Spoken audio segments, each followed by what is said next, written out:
for having me today. And Terry, thank you very much for hosting this event. This is my third or fourth time coming, and I really enjoyed meeting the people that I've met so far. And I hope I can, meet everyone else too as well. Get to know everyone a little bit better. As Terry mentioned, I'm a trust and probate litigation attorney, so I don't actually put the plans together. I administer trusts post-death, or I represent people in the probate court when we have to file for probate. We do trust petitions as well, so I handle all the court work within our firm and the litigation. That's the fun stuff. A little bit personal about me. I grew up in the city of Orange, and I went to Chapman University, where I graduated with a business administration degree, and went down to San Diego and graduated from California Western School of Law.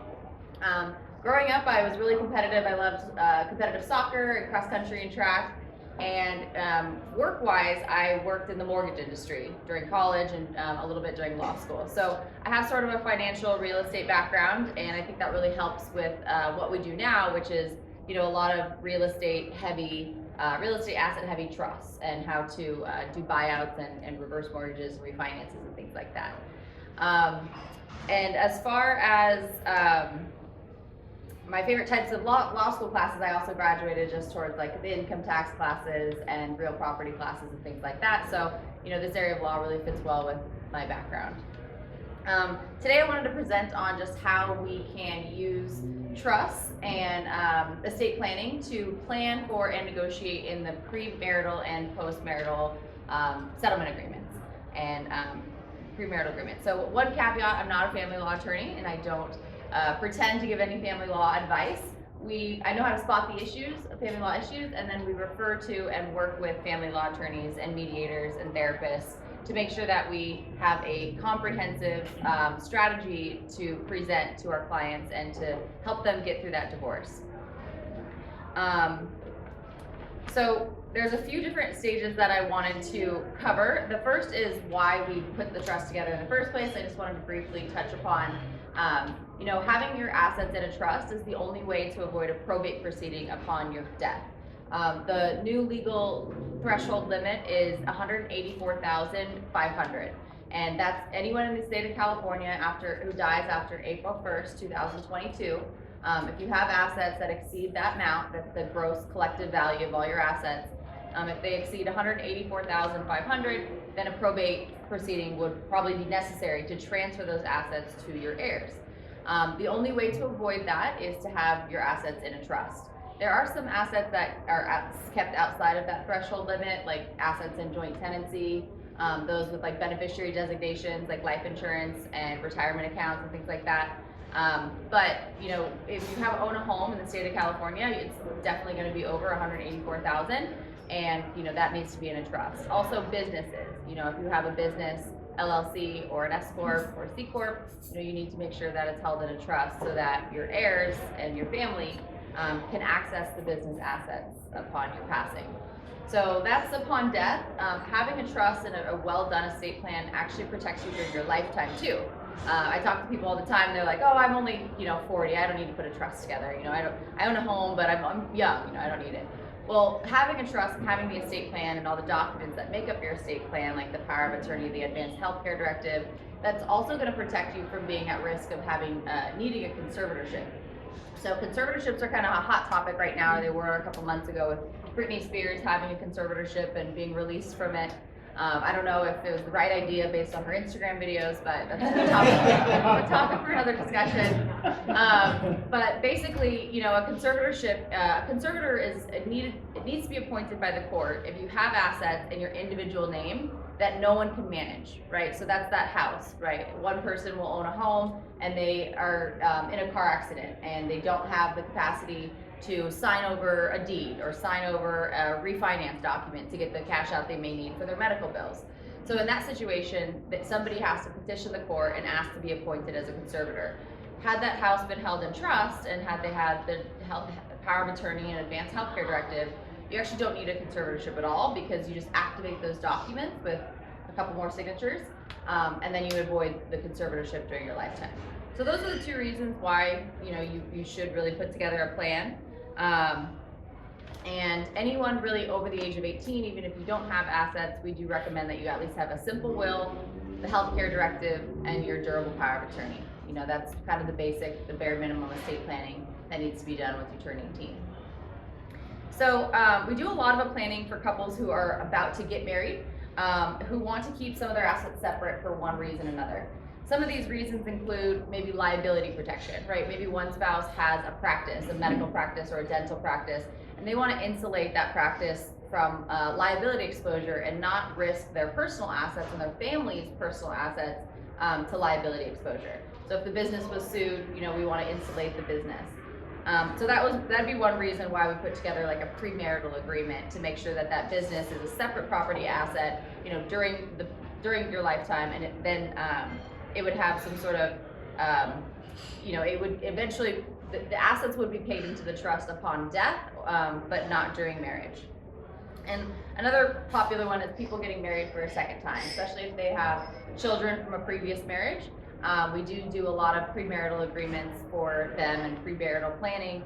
We work with family law attorneys who actually do the premarital agreements, but we handle it on the trust side. So we'll do separate property trusts for two spouses who want to enter a marriage, maybe with their own assets.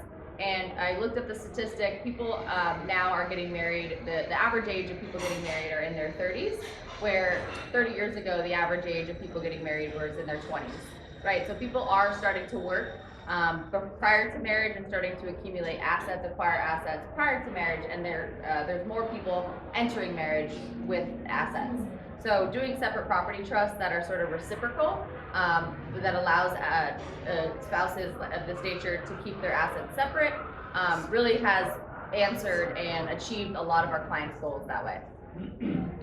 So then people get married, right? The next stage is the honeymoon phase, we call it. A lot of people come to us and they say, well, we just got married and, you know, we want to put together a joint trust. Maybe we have separate assets, maybe we don't. A lot of different ways we can plan for that. One sort of interesting thing that we've been doing recently is including language in the trust that appoints like a third-party trustee who would be activated as the sort of overarching trustee in the event that either party files for divorce. Because as most of you know, once either party files for divorce, ATROs are put in place, which are automatic temporary restraining orders, which prevent either spouse from transferring assets or making new non-probate transfer documents. A non-probate transfer document is creating like a new trust or doing like a new beneficiary designation form, right? So once one spouse files for divorce, the other spouse is served with a summons, and then at that point, no one can really transfer assets except for, you know, if we appoint this third-party trustee, you know, this trustee is a third-party neutral, and their sole purpose within the trust document is to oversee maybe paying joint expenses. You know, maybe the couple owns a home or a rental home, and these expenses still need to be paid during the divorce. So this third-party trustee would sort of oversee those joint expenses being paid from community property. And so basically that third-party trustee is just managing the community property assets to keep the status quo until the divorce is finalized. So I went over ATROs. Okay, so one thing that spouses should do, and Kay Walker touched upon this a few weeks ago, she's another estate planning attorney that comes sometimes, and you really want to put together a new power of attorney, a new will, and a new healthcare directive upon filing for divorce. That's not prohibited by the summons and by those ATROs. So that's something that people who do divorce, you want to recommend that they do right away. And that's, you know, a real limited estate planning sort of thing. Sort of don't do divorce as a DIY project, right? Don't do it as a do-it-yourself project. We have two cases right now where two very different situations where they try to do divorce as a do-it-yourself project. One spouse decided to make a new trust which purports to leave certain community property assets. They had a lot of like real property that was mostly acquired during their marriage. And so this new trust that the husband made purports to leave certain properties to his kids and nieces and nephews and things. And the wife came in and, you know, she had no knowledge of this and she had no idea this trust existed. He has since passed away.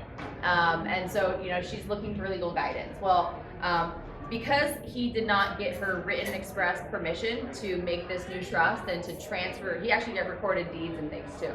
The trust is invalid, right? We can file a court petition to invalidate the trust and the transfers, because he did not have permission to, as you guys know, married couples have to agree to transfer their community property, and one spouse can't do it on their own. So that was a fun DIY project that's going to be turned into litigation. Another situation, two spouses wanted to separate themselves during their lifetimes. They're both elderly. They wanted to separate their assets. They created two separate property trusts with an estate planning attorney, but never filed for divorce, never got a legal separation. Transferred their assets. They have two real properties and a couple of investment or retirement accounts, and they did transfer most of their assets, but then one spouse dies. And so now we have this, we're in limbo land, right? Are we in probate court? Are we in family court? Are these trusts valid? And so now the one living spouse has retained our firm, and now we're just sort of playing cleanup, right? So one thing I will mention, sort of just during the negotiation, during the divorce stage, it's really important for family law attorneys to work with the estate planning attorney to make sure that they understand what kind of trust is involved. There's grantor trusts and non-grantor trusts, which are treated very differently for income tax purposes. So that's part of the resources that we offer family law attorneys and mediators, is just to make sure that we read the trust, interpret the trust correctly, and advise both the client and the family law mediators and attorneys on the best way to structure tearing apart the trust and creating new trusts, right? Because a lot of times new trusts are created to make sure that one spouse is taking care of the other spouse and the children of that marriage. So a lot of good options there. We do offer a free consultation for you or your clients. If you guys have any questions, we're always available by phone or email. So thanks.